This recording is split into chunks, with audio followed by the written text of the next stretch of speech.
Hello and welcome to another segment of Western Wisconsin Journal. I'm Jamie Johnson, the legal and government correspondent, and today my guest is Rich O'Connor, Mayor of Hudson. Rich, welcome to the show. Thank you, Jamie. Pleasure to be here again. Good to have you on again. I'm starting to lose track because we've had you on at least once a year, and you are now towards the end of your Third term. Sixth year, yep. Sixth year. Wow, that time really flies. It really does, yeah. And so, and in fact, because it is the last year, there's another election coming up in April. Right. And you have announced that you are seeking re-election again. One more time, yep. One more time, is that a term limit there you're imposing on yourself? Yep. Yes. Well, I don't know that it was me that imposed it. I think you know how that goes, but no, it's there are a couple things that need to get done yet that I started out, and I want to get those accomplished, and then it's time for somebody else to come in and take over. Okay. Well, I think that's a good approach to things. It really does take one or two terms to really get the lay of the land and everything, especially when you don't have the background. You were not on the city council prior to becoming mayor, right? That's right. Okay. So 2016 is when you started? Right. So, okay, well, we're, given that this is November, and I know that you wanted to address the constituents, so to speak. We got a lot of people that view from outside the city, but go ahead. Absolutely. I want to wish everybody, first of all, I hope you're having a great Thanksgiving. If you don't see this until after Thanksgiving, I hope that you all are going to have happy holidays and Merry Christmas. I wanted to wish everybody the best. I hope you have the happiest holiday season that you've ever had, and a Merry Christmas, and get downtown and enjoy all the activities that we have downtown. Shop local, right? Shop local, but get out in the park. Those lights are going to get lit up on the 26th, and they'll be lit up down in the park until January 2nd. Yeah, that's always a fun time, and people come from out of the city to see that. So a lot to be thankful for, actually, in Hudson.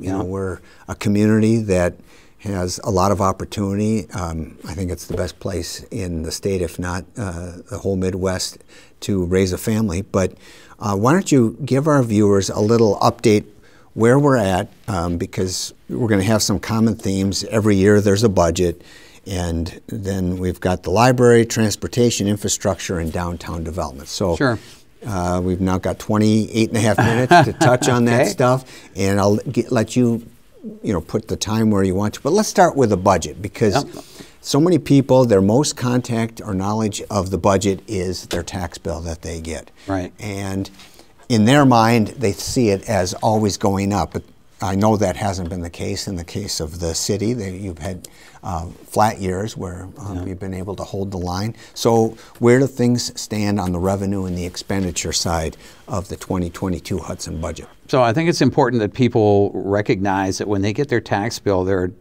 different portions of their tax bill. The county, of course, the school district, the WITC, small districts, about 2%, I think, and of course the city. The city portion of the tax bill for next year is going to go up 5%. That's the biggest hike we've had, I think, since I've been in office. We've usually kept it between, I think before that it might have been 4.2% was the highest. Last year we didn't have any tax increase. Some people may have experienced higher taxes on their city portion, but very few people. For the most part, probably 80–90% actually saw a tax reduction last year. We came in with a 0 increase overall. This year, well, the budget cycle that we just completed this year for next year, there's going to be a 5% hike, 5% on the button. It represents a 2.6, I think, increase in the mill rate. And we've been able to keep that mill rate down because of all of the additional construction and everything that we've had, additional value in property. Higher valuation for Hudson. That's right. So, when it comes to the Hudson City budget, no two cities are the same. We've heard you compare us, with River Falls. I know the comparisons on the school district side as well. But where does the city get its revenue? Does any of that sales tax that we have, come flow through to the city or not? No, it doesn't. Now, we do get state aid, and, where that comes from, actually, I mean, perhaps this is sales tax, but as far as when people spend money in the city, and they are charged a sales tax. The city does not participate in that. We don't get any share of that at all. Now, I'm glad you brought up River Falls. I think it's important. I was just looking at this, in fact, last night. I'm surprised that you brought it up. Their budget is like twice the size of ours. They don't have twice the population, though. No. And plus they have the college there. Yeah. But they get 15 times more in state aid than we get. They get like $2.2 to $2.4 million in state aid. We get $156,000. And $156,000 of state aid, and what's our total overall expenditure in the city? It's about a little more than $10 million. Okay. And they're at about 20. So you get 1%, 1.5% of your revenue from state aid. Where's the other 98.5%? It all comes from property taxes, fees, and things like that. Okay. But that's where it comes from. So, I mean, I would love to. People always ask, why does River Falls do this and Hudson doesn't do that? That's why. I mean, that's a big reason why, is because they're getting almost $2.5 million in state aid, and we don't get anything. Now, some would say, well, I've had relatives come stay in Hudson, stay at the hotels, and there's a hotel tax. Isn't the city getting any of that? Yes, we do. Okay. The city does get a share of that, a good share of that hotel tax. But it's shared with the Chamber of Commerce, right? That's exactly right. The chamber gets 70% of the hotel tax, and the city gets 30%. Okay. So that explains kind of some of the revenue, and then where does expenditures go? So people see that a small portion of their property tax, I mean, the school district gets more than half of that property tax is for our schools, but obviously the vast majority of your budget is coming from property tax. So obvious things are the roads and police. What other things is it going the for? city administration, but a lot of that pays for itself. Community development, for example, that pays for itself through fees, impact fees, different things that come in.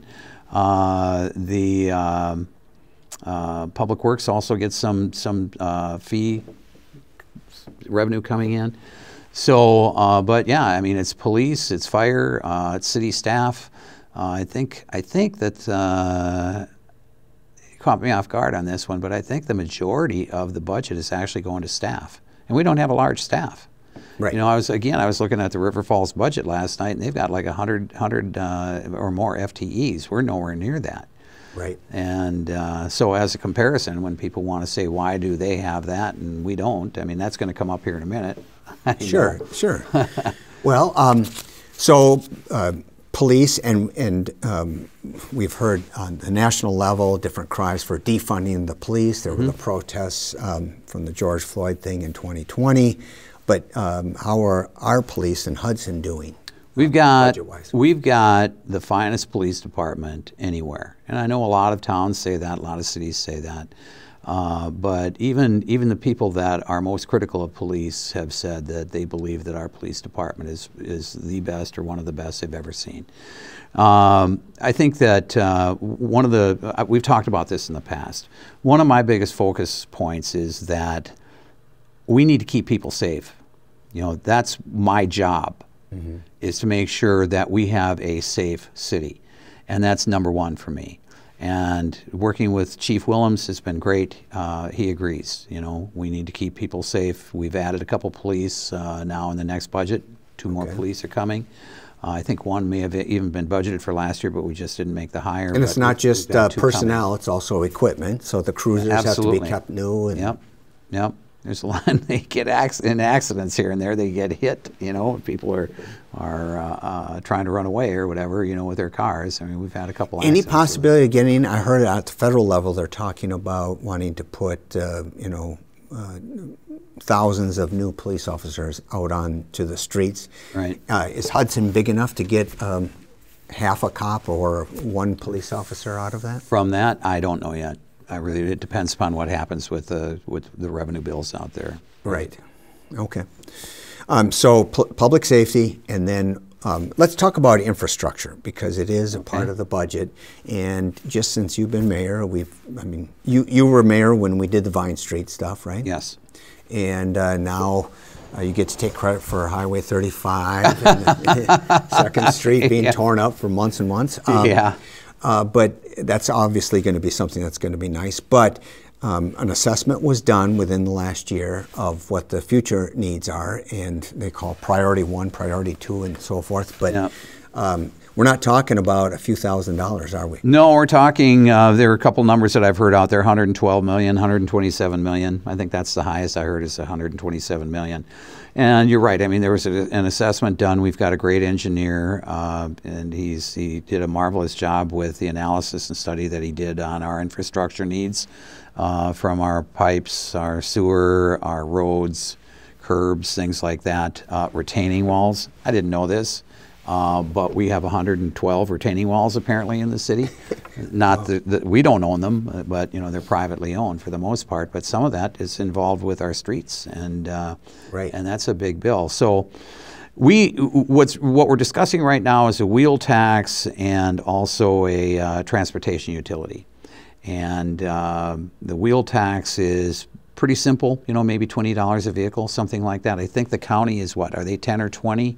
I think it's 10, an extra 10 for St. Croix County. And most people don't even know that. They don't know that they're already being charged a wheel tax by the county. And I think that's something that happened within, how long has it been there? 5, 6 years? At least, yeah. Yeah. So, so that is probably the most innocuous part of the discussion that we're having. Then we get into the transportation utility portion, and it can get into like $100 to $150 per family, maybe a little bit more, again, depending upon the value of their home. And is this talking about some type of continuing bonding, or what are we talking about? How is that type of 9-digit infrastructure? Clearly, we can't pay for it at $20 a vehicle and $150 a house. So yeah, we would have to bond for it. The utility then would be collecting the money on if this passes on the utility, and that money would be going to pay down the debt service on the bonding. And at some point in time, we'd hit an equilibrium, I would think. I don't think we would have to bond for the full 127 million. Right. I think that if we were to do the utility at some point in time, the money that would be going into that would be equaling the amount of money that we would need to bond for. And you've got Hudson being a unique town. I mean, very old town. You got the downtown. But it also grew rapidly over a 2-decade period there in the 90s and the aughts, if you will, so that somebody that left town in 1985 when all there was Dave Holt and the Hudson House and Fleet Farm. Fleet Farm, yep. The big three were up on the hill. Now, only the Fleet Farm is probably there out of the three. I mean, Hudson Ford is obviously still there, but Hudson House has been sold.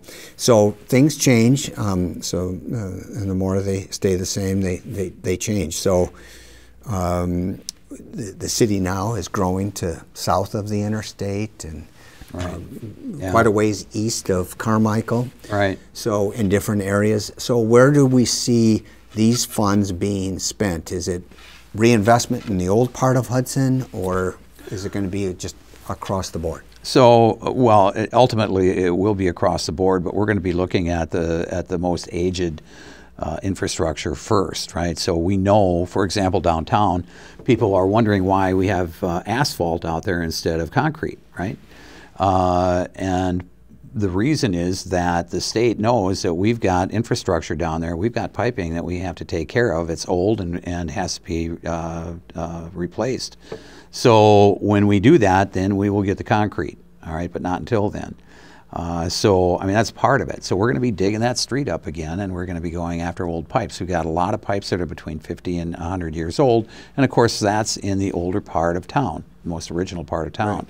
And as things age, then we just kind of continually go through and then repeat the cycle. But that's a long way off, before we ever start repeating that cycle. But we've got a lot of serious concerns, serious issues with infrastructure that need to be taken care of.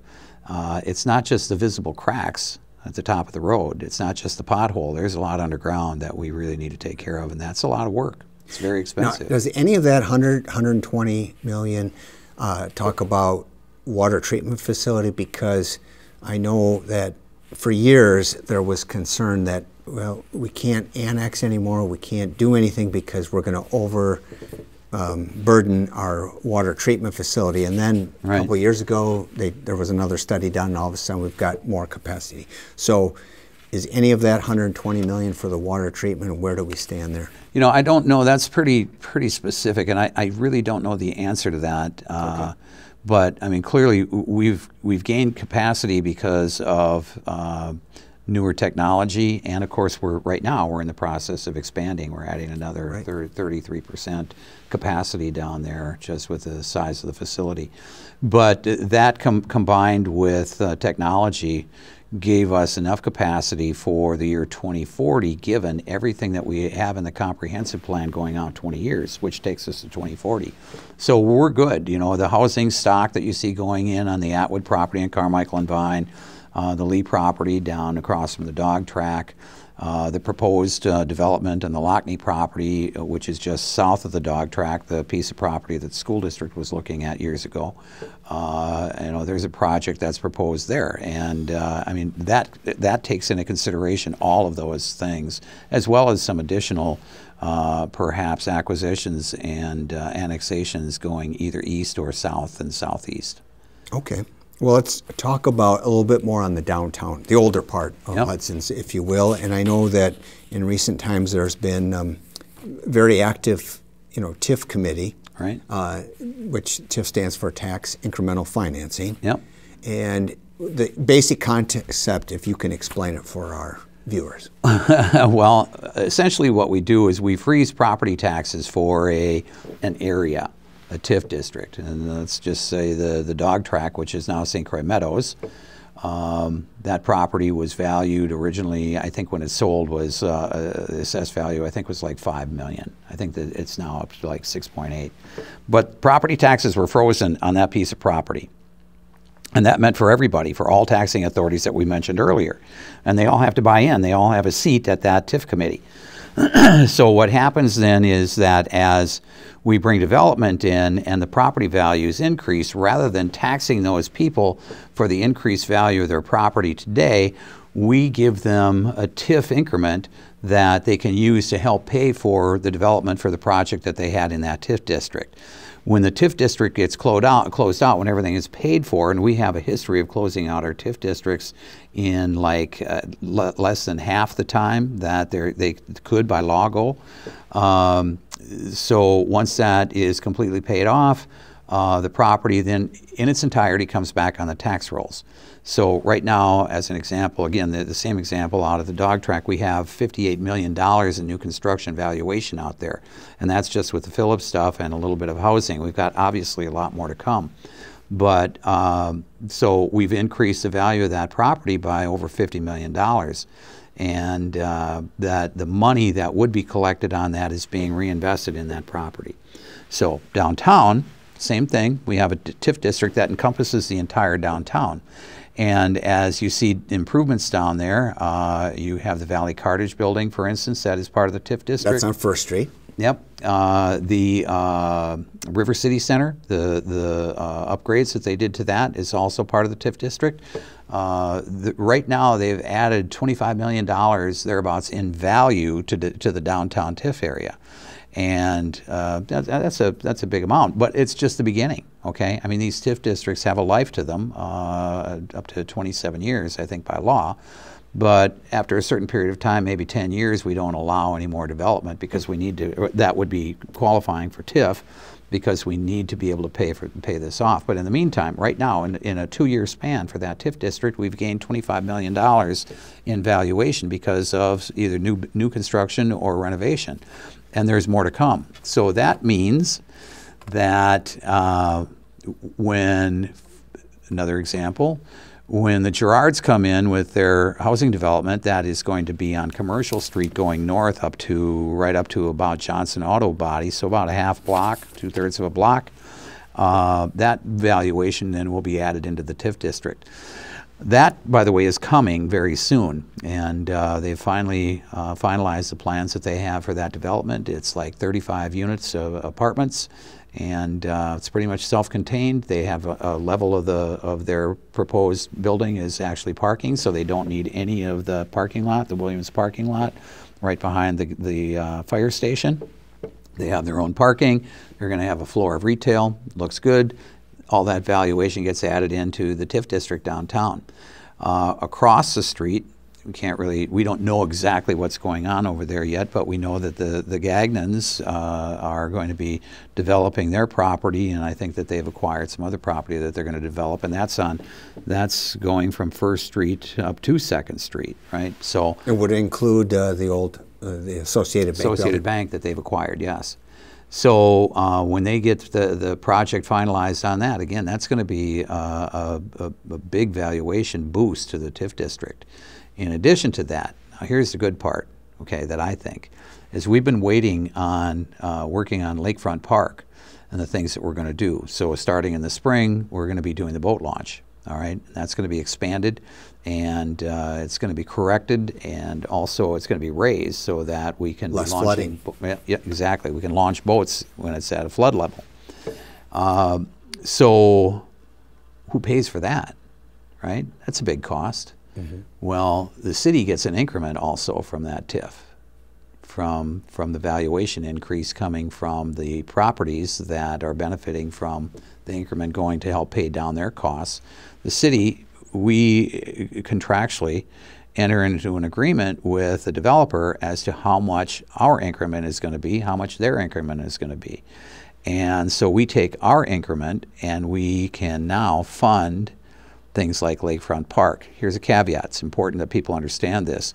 The money coming on that increment can only be spent within the confines of that TIF district or within a certain area, radius outside the TIF district nearby. So it can't be used for something up on the hill, for example, or in another TIF district. It all has to be spent down there.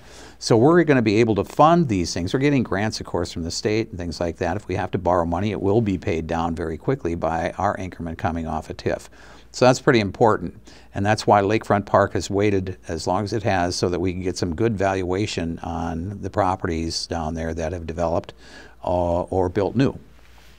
Okay, that's great. Now, oh, by the way, the boardwalk too. Okay, that's right. And is that on the slate for 2021? Well, 2020.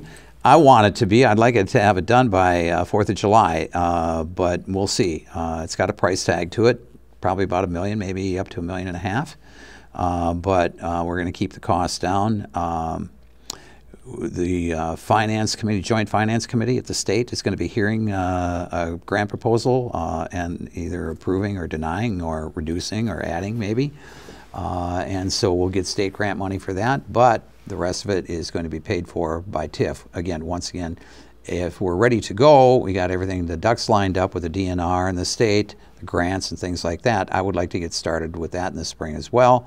If it starts that soon, we might have to bond a little bit for that, but those bonds would then be paid down with a TIF increment within a matter of maybe 2 or 3 years, max. Right. And yeah, the sooner that can be borrowed, because right now rates are extremely low. Our increment on downtown starting next year is going to be about $300,000. Overall, over the course of this thing, it'll be over $7 million. Okay. And that, by the way, I'm sorry, that's with the current valuation. That's just with the 2 projects or 3 projects that we've already talked about. When we start adding in these other projects that are on the drawing board right now, the valuation goes up and our increment's going to go up and we're going to have more money to spend on the TIF district and help clean that up as well and do things where we would be investing in different things happening in the TIF district. All right. Well, we've got still some time yet, but wanted to get to the library because all of these development projects, some of which may have been contemplated 10 years ago, doubt many were contemplated 20, 25 years ago, but it's been about that long that the library's been a continuing saga. And part of it is because it's not just a city library. That's right. It's more of a community library. It used to be in this building. That's right. After this building was repurposed, it used to be a courthouse and other government services and a library. Then the library found a new home, and unfortunately with the winds that we had in September and everything, there was some damage there. But the financial woes of the library started long before those straight line winds. So why don't we talk a little bit about pick it up, where I know there was a lot of controversy about, the funding, and, there was a change in the state law, how that would be, and people that are associated with the library may have received, I think, well, maybe the whole community did, just kind of an update of where they stand. And so how is that saga going to continue going into 2022? Well, we believe that we've got a solution, a long-term solution for funding, and it's been a long time coming, and we've had to put a number of heads together in order to get this done, including at the state, the county, city, and of course all of our municipal partners involved in the joint library, North Hudson, Town of Hudson, and St. Joe.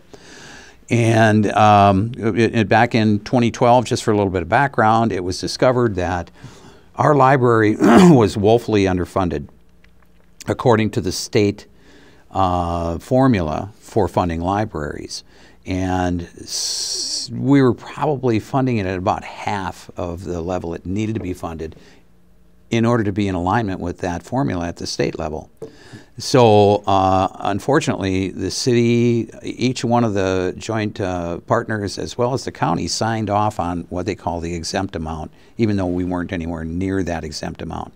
Exempt meaning that the county doesn't, if we tax X and meet the state guideline, then the county doesn't have to come in and tax for libraries at all in our community. So we've been struggling with this, and of course this was discovered right at a time when we're coming right out of the recession, and everybody, including the city of Hudson, was at levy limits. So nobody had any more money that we could be funding the library with without having to cut essential services, right? I mean, because they take up, as we mentioned earlier, half of the budget. So so we needed to do something. At the time, Representative Knutson provided us with a Band-Aid called the 3-year average. If everybody maintained a 3-year average of what they had been funding, the level they had been funding the library before, and nobody added to that, that means that after 3 years, there's no additional funding, no increase in funding. That doesn't work either. But it gave us an out anyway. So in a nutshell, what we're going to do is what we're asking the county to do, and so far they've been pretty agreeable to this, is that we transfer the taxing authority for the library over to them. They don't have levy limits for library taxation funding. We do. So you just take that part right out of the city's budget then. That's right. And we lose whatever levy we're using up to that point for the library, we lose that, okay? But that's fine. So that would get shifted, the income part would get shifted with the expenditure part that right. the county would be taking over. Right. And for the first time since I can remember, our joint library would finally be fully funded.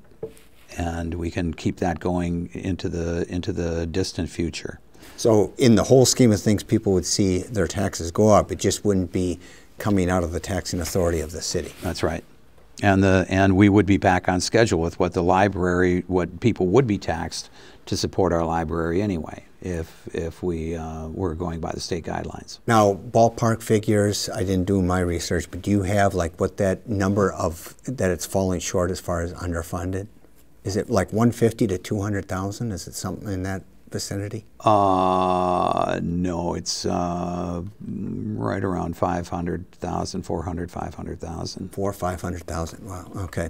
So, I mean, yeah, that's huge. Yeah, we're not talking. That's why they're talking about shutting down, reducing the number of hours, right. And a lot of tightening of the belt that means greatly diminished services for those communities that are already paying for the library. That's right.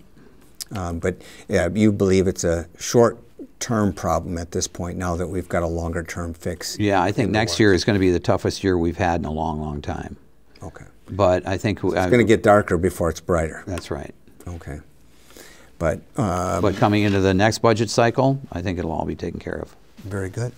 All right, well, we have just like a minute or so left, and we've touched on the downtown development, the TIF, the infrastructure. By the way, as part of Rotary, we had our meeting up at the fire station. Oh, I heard that. That's been relocated. What a fabulous facility. It's great. It looks like they'll be set for quite a long time. Yeah, absolutely. And it's intended to go 40 years or more, so that's a good thing. Yeah. It's a great facility. We had an open house. A lot of people from the community came out to see the new station, and I think that the chief would be more than happy to show anybody around that were to call and say, I'd like to see the new station.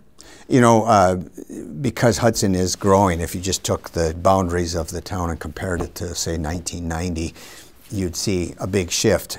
Yeah. But it would go almost in direct line in the same equidistance, if you will, of what the old fire station is to where the new fire station is. That's exactly located. right. Yep. It's the new center of town, basically. Yeah, we did a study, actually had a study done to see where the calls were coming from, and tried to find the ideal location for that, and that is the, I wish I could remember what the first one was. It might have been the Family Fresh building, but anyway, it's close by. Very close, yeah. And again, still more building going on, valuation of the city going up. It goes with some growing pains along the way, but we're trying to be innovative, it sounds like, in how we reduce those growing pains and then coming up with longer term solutions rather than Band-Aids. Right. And of course, like I said, with the tax increase at 5%, anybody paying close attention to inflation, we're well below the inflation rate right now. So we're doing what we can. We've got tremendous staff. They're young, they're energetic, they're smart, and they're doing a great job. Our administrator is doing a great job, and I just can't say enough about the work they do downtown to make sure that this city is being run well, efficiently, and with an eye toward the future. Excellent. Well, our time is up. I want to thank you, Rich, for coming on again. Thank you. This is the end of part one? That's right. Yeah, part one of our interview. No, but we will have you back if there's going to be any significant developments. Sure. I mean, it sounds like it'll be an interesting year, and so look forward to having you on again. Good luck in the election. If you have opposition, we will see. Yet to be determined, right? Yep. Yes. But April election, and if there's 3 or more candidates, then there'd be a primary in February. In February, that's right. All right. Yeah. Very good. Well, thank you so much for having me here. It's always a pleasure being with you, Jamie. Yep. Same here, Rich. Thanks for talking about Hudson, and thank you for watching another segment of Western Wisconsin Journal.